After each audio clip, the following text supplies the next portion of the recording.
second with 13 points. Shooting Stars sitting sixth with 9 points. They're expected to do more, sadly, but for games like this where underdogs can spring up surprise, what should you expect, Blyden? Well, from my standpoint, I know it's going to be a difficult game, no matter how you want to look at it. It's typical of the MPFL season, and it's making a lot of sense. You can't give yourself assurance that you're a big team playing at home. There have been shockers all through, but on the other hand, I think Ayimba might just get a good result against Shooting Stars at the end of it. Ayimba International, not Ayimba Football Club. Ayimba International these days, decent team. And in the long run, I expect them to get that result against Shooting Stars. All right, so we'll take a short break. When we come back, we'll talk the Champions League. The games you saw last night, it was deja vu for PSG and Bayern Munich. We'll talk about the games expected later tonight. Chelsea with their very fat squad against Borussia Dortmund. These and many more on after the short break. Rather, stick around. I'll be right back. This is the season to share in, and this is the season to make yours. Visit Planet 101 FM sports page, like the page, drop a comment saying, I am game for Friday, plus the club you represent, and you could feature in one of our weekly Fans Friday attack. For more information on how you could be a part of it, join our daily football shows 3 to 4 p.m., Mondays through Fridays. Come ready to rep your club. The Football Fans Attack on Planet 101.1 FM. Every week, it's more football, more stars, more you. Passion, pride, platform. All that and more on Football Fans Planet.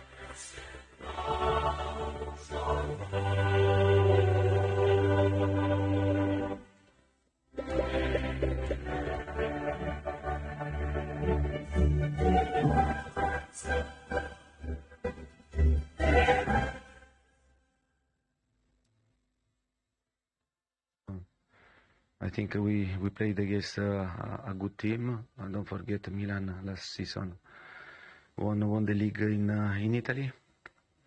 I think that to consider the first goal,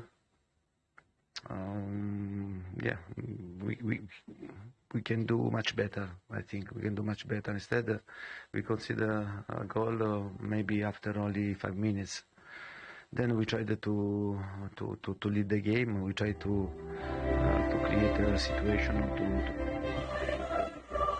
Well, Tottenham Hotspur manager there talking after the game last night. The game went down at the Giuseppe Meazza, the San Siro Stadium, where AC Milan defeated Tottenham Hotspur by a goal to nil in their first leg of the round of 16 tie in the UEFA Champions League. Well, the story is that Tottenham would have to produce a Champions League comeback after Brahim Diaz gave AC Milan a narrow win in the first leg of their last 16 tie at the San Siro Stadium. Well, Blyden, before this game yesterday, we said this game was going to be a slog, a drop game.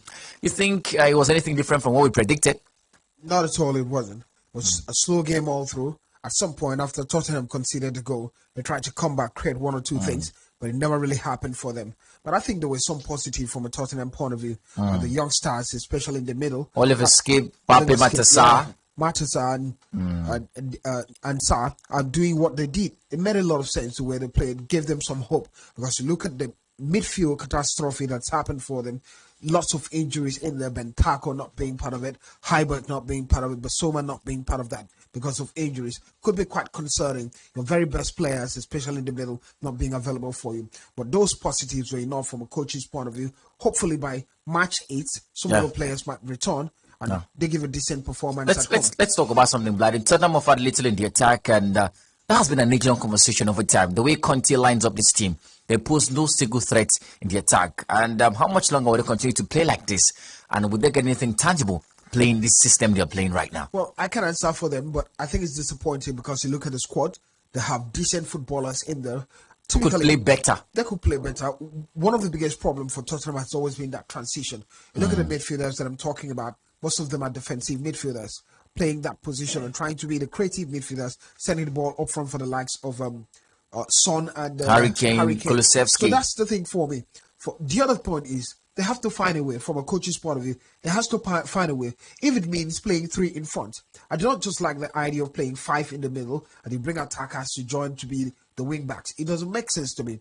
If you need proper wing backs, play proper wing backs. If you need proper wing, just do that for me and it's going to be better for the team. But in the long run, the problem for Tottenham is that connectivity. Maybe he could stick to playing 3 attackers up front, pure attackers, with Richarlison being part of that mix, because I do not see any point not having him. You can play 3 of them up front. It would make more sense to have more threat moving forward. The problem would be substitution at the end of it. I think they still have that difficulties with players they have on the bench bringing in to perform for them after the starting line. Who's in control ahead of the second leg in March 8th, Biden? I think it's pretty open. It's the Champions League. It doesn't matter. AC Milan had one goal, 3 points. Yeah. At their home. More like 1 goal than 3 points, because points don't count at this stage of the competition. Well, let's look at it. 1 goal and a win. 3 point means a win anyway. So second leg, it's up to Tottenham. If Tottenham beats them, no matter the scoreline, they win it. That's it. Okay, not no matter the scoreline. You have to consider those other factors that could come into play. But they need to win them properly at home. 2-0, 1-0 opens the game up. A draw. So they have to find a way around it. But I think it's still very open for Tottenham to get a result against AC Milan. AC Milan are not that fantastic. Well, of course, we saw another game go down as well last night at the Parc des Princes. It was more like deja vu for PSG and Bayern Munich, a repeat of the 2020 UEFA Champions League final, PSG against Bayern Munich. And the same man who scored for Bayern Munich that night, 3 years ago, scored again for Bayern Munich as they got a victory against PSG last night. Well, the Frenchman Kingsley Coman volleyed home the winner early into the second half for Paris, and that was the only goal of the game as PSG overcame Bayern Munich overcame PSG. Kylian Mbappe came back from injury, came from the bench, looked to have rescued a draw for them, but the goal was ruled out for offside in the build-up. PSG have now lost their last 3 matches in all competitions. In contrast, Bayern Munich are unbeaten in all competitions since 17th of September, and that's been the story. Well, Blyden, Bayern Munich deserve this win, yeah? Well, considering the 14th of Paris Saint-Germain, considering the 14th of Paris Saint-Germain, you expect Bayern Munich to win this game. We didn't talk about it. Is Messi really fit? Is Mbappe really fit? The starting lineup, those attackers not really having that decent point attacker. It was a Neymar, Messi attack in a 4-4-2 formation. But let's talk about the formation, Blyden. First of all, before we talk about the formation, Mbappe came in from the bench, made a little bit of difference in the team for PSG. But how would Mbappe be the shining light in a team that had Messi and Neymar? Well, Mbappe has always been the shining light for them. That's it for me. Yes, I watched it last Champions League when they lost. At home, Mbappe was a star for them, and when Mbappe was a star for them at Real Madrid. So it's always going to be the young French lad. He's comfortable at home, doing quite well. He's got speed. Look at Neymar and Messi. Decent footballers, but they can't sparkle moving up front alone. That's it for me. You don't expect Messi at that age to just be running around all through. He's a decent player, loves to keep the ball on his foot and pass it around. Neymar, we know what Neymar is, all about the shenanigan that comes with Neymar. Decent player also. They're looking for who to pass the ball for. So that's the concern. And who does that for them? Who brings a sparkle for them? It ought to be Kylian Mbappe. He's young. He's 24 compared to the 2 strikers. There's also talk about the system that PSG play. Christophe Gaultier, the manager of the side, there's been so much questions about his quality, his tactical prowess, because look at the kind of system PSG played yesterday. Played a flat 4-4-2 formation and it gave Bayern Munich a chance to run over them as much as possible. And right now, PSG are on downward spiral. They've lost their last 3 games in all competitions, and the first person to take that fall is the manager. What do you make of this man joining PSG, and you think that he will be able to manage the Macri attackers at PSG? Well, I don't know, but when I saw some of the players, the release from Paris Saint-Germain, I could easily think there could be a problem moving forward. I know they're trying to be careful. Look, last season they were decent moving forward, but defending was terrible. But it's not really also worked for them, because you look at this season already, this particular year already, 6 games, thereabout, they've already lost huge amount of games. Not 6, more than 6. They've lost about 5 games this season, and it doesn't make sense comparatively to the whole of 2022.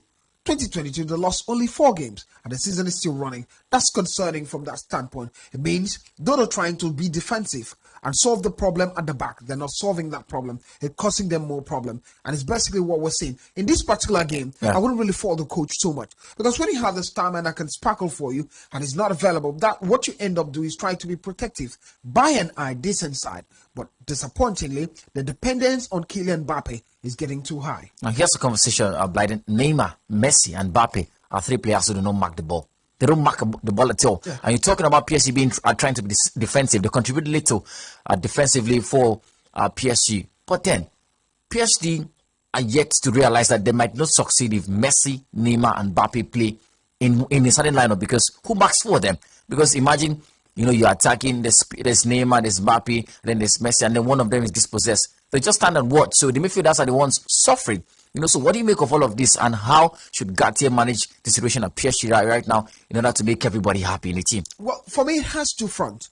Number one is, if you're attacking players, there are many players that don't get to mark, like Messi. You wouldn't expect Messi to do much bulk of the marking because he gets to do that marking and you don't get the best of Messi. That's the thing for me. But on the other hand, all you need to do is set your team so that it sparkles going forward. And sometimes you don't get to play 3 of them, depending on the match and the situation. Maybe play 2 of them. But here's it for me. At the end of it, if there's sparkle moving forward, you put the rest of the players who simply block for them in the middle, and they do that job. But when you don't have people who are doing that job, you're always going to go into that problem. Last season, it was the same thing. I remember that game at the Bernabeu against Real Madrid. They scored first. Mbappe scored first. And it seemed like Paris Saint-Germain were taking Real Madrid to the cleaners. It never really happened. Because when Real Madrid began to sparkle, they weren't defending. What should be the ideal solution for PSG right now?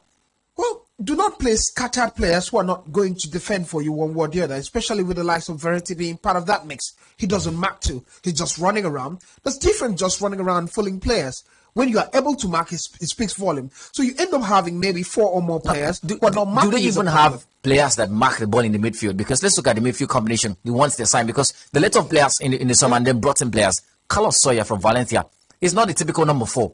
Renato Sanchez, not an entirely fine number 4. Well, it doesn't have to be a number 4. Yeah, you can have number 4 scattered around. These players do not even mark the ball. The only person I know that actually marks the ball well is Danilo Pereira. And he's out injured too. Entirely the quite team. Concerning. That's a concern because every other midfielder in the team doesn't do the marking. So how do they solve the problem of defending when they're off the ball? I was listening to the coach after the match, took some positive. One of the words he said was, look, the last 25 minutes, we really did play. Show them that probably we're better side. We could dominate proceedings, and the Bayern side were scared. Those were the words of Mbappe and the coach. And he's hoping that the players will come back fit.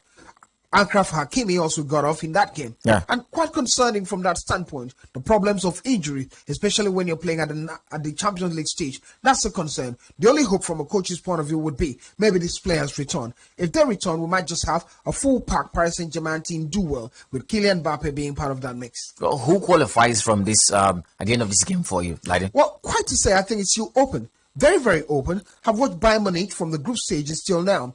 Not the Bayern Munich of yesteryears. They have their own flaws. Unbeaten since the 17th of September last year. That should count for something. That's a combination of the league. You know how that league is. It's all about the Bayern Munich side. That includes 6 Champions League games. Well, I understand they took on Barcelona at the time. Barcelona were dashing points at the Champions League, and Inter Milan too, not really strong when it has to do with that. Who else did they play? Victoria Pleasant. So that's it for me. But when I look at the way they played on that journey or sojourn to where they are now, you realize that they're quite careless at the back. Also, not too decent, I must tell you.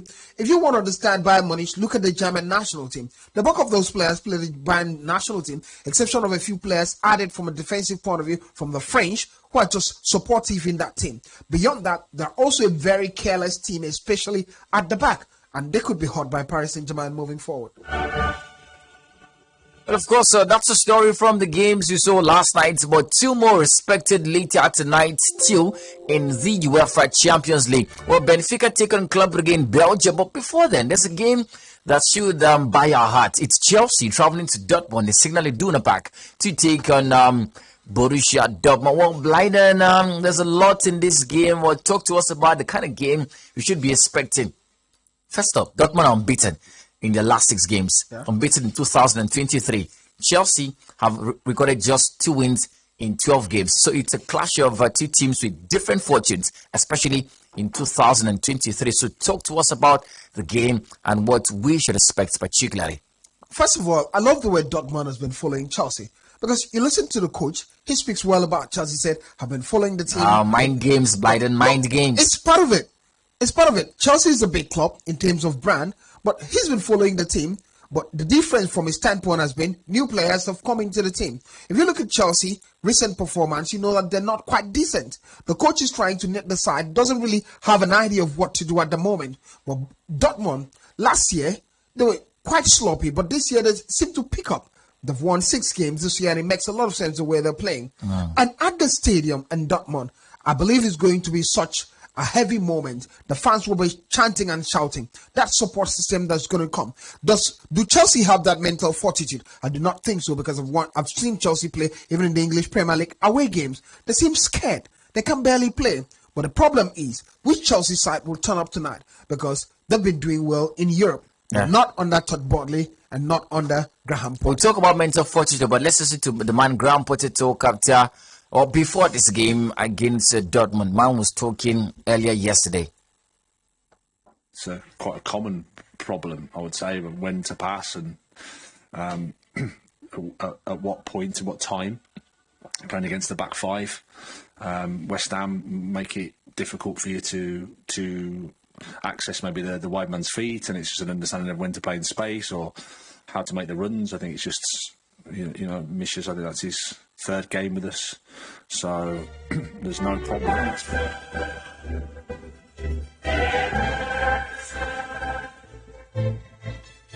Right, so Blyden, before we talk about mentality, because you made mention of mentality for Chelsea, that's Graham Potter, manager of Chelsea, by the way, talking about how the result against West Ham might affect the complexity of the game later tonight. We had this conversation on Saturday. Benoit Badiashile was not included in Chelsea's UEFA Champions League squad. Now, here's the funny thing.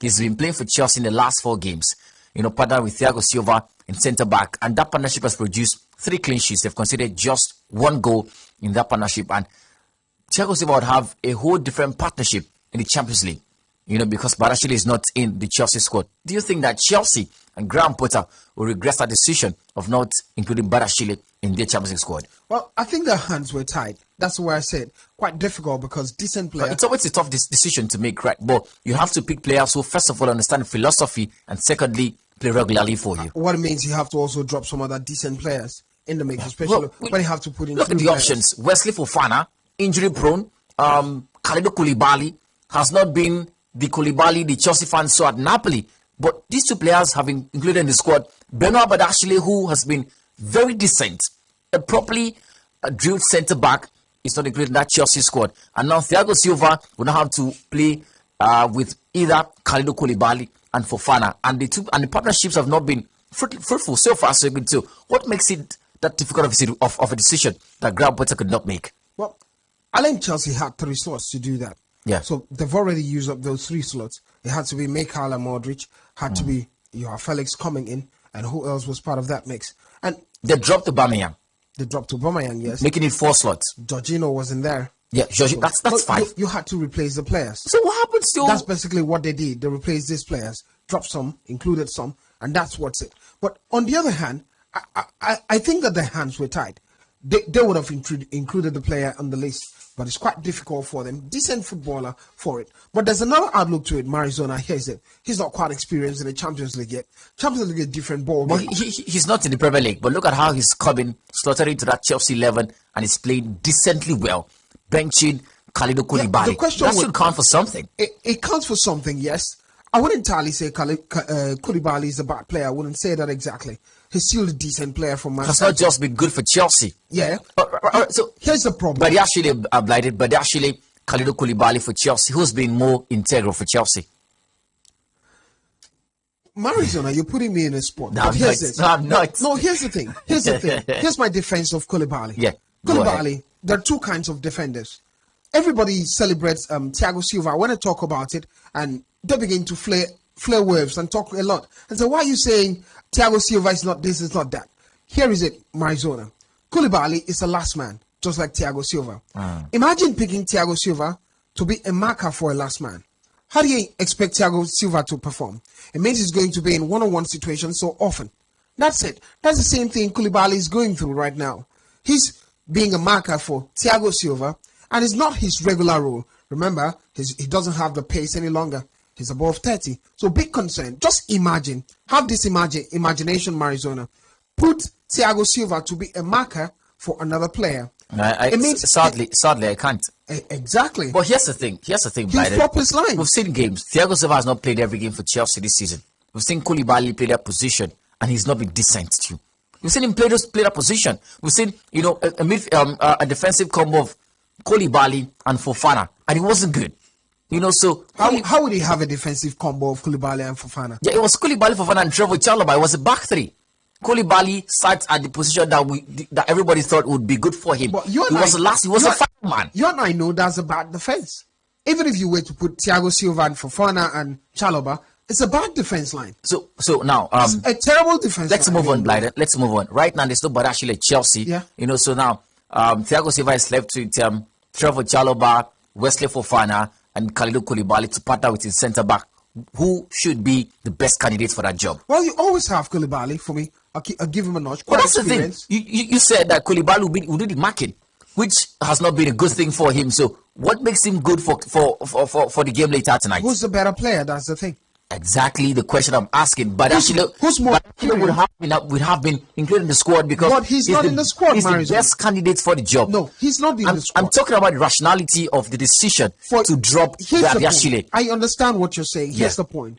For you to add Badiashile to the squad, it means you have to drop either you are Felix, one of those players you added because you or Koulibaly or Wesley Fofana.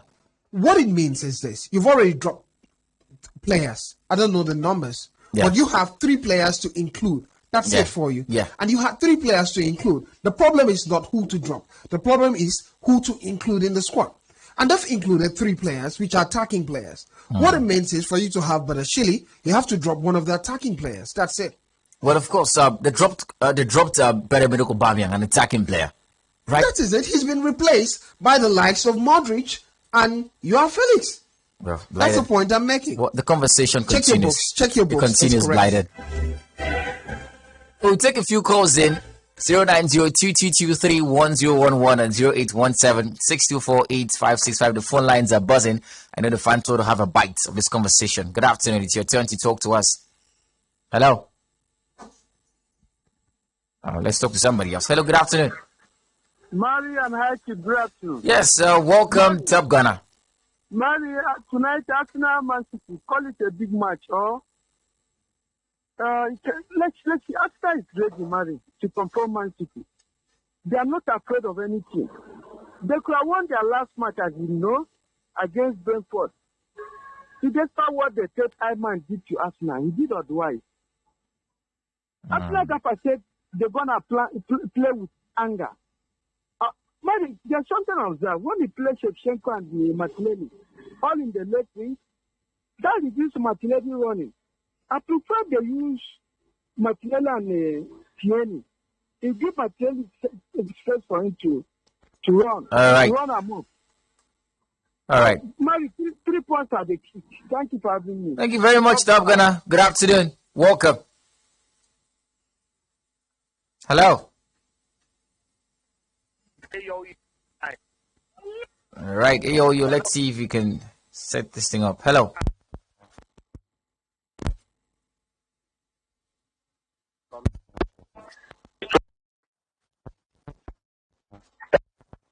Thank you very much, AOU. Good afternoon, welcome. Top Gunner for the second time. Dakar versus Sunshine, match the 8th. Dakar lost 5 matches. The draw 2 is a make or match game. Mary, the mentality of the players is a suspect. They should know that the profile of the club is low. Around the gate should be open, very nice for fans to come and cheer them up. Yeah. Let the players and management know what happened last year, Mary. The battle relegation. This year, the narrative, we want it to change. Thank you for having me. Good afternoon. Welcome, Victor. I'm glad in the sport oracle. Arizona, let me say that it's going to be a great time once again for the Chelsea fans. You know, on the performance of Chelsea. So the record that our Champions League has really been so far. So Graham Potter must do best to give out the best. I wish my team all the best come tonight. As for the other FC, today's match is really crucial for them. Let them try and get 3 points. That's my take. Thank you for having me. All right, thank you very much, Victor. Hello, good afternoon, welcome.